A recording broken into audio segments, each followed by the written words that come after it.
niyat qilganlarga, orzu qilganlarga hammaga unaqa chiroyligina fayzli xonadon nasib qilsin ilohim.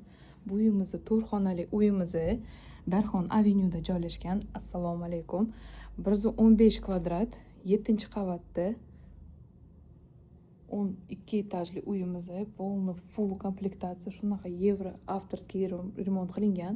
Mana bu hozir полный naturalniy bambukdan qilingan materiallari, stollarimiz shifon. Shu kirib yashaydigan uyimiz. Bu uy zal. Hamma xonalar alohida qilingan, 2 sanuzellari bilan 2 balkon va yana garderobni xonalari bor. Bu yerda bizning oshxonamiz, oshxona keng, katta, kafel bor joylarda hamma yoqda teplый pol qilingan. Juda ham chiroyli qilingan. Did bilan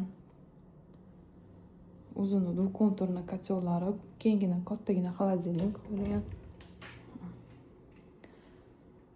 Духовая печь, mikrovolnovka.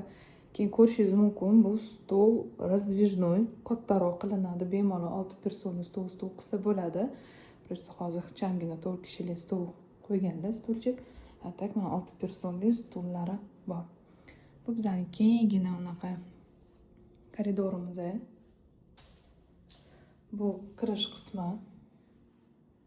Qarang.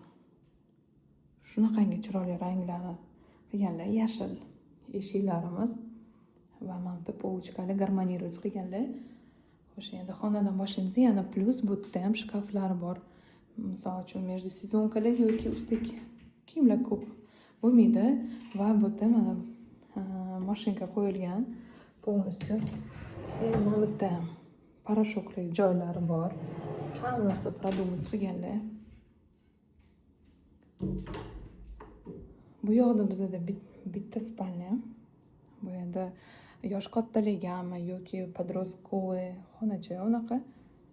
Juda ham chiroyli mana. Fotobo'ylar qilingan. Patologlarimiz baland, 3.30.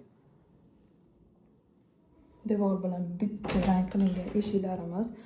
Bu yoqda общий sanuzel, vanna. Hamma narsa shkaflichklar, shampun qo'yadigan joylar, polkalar.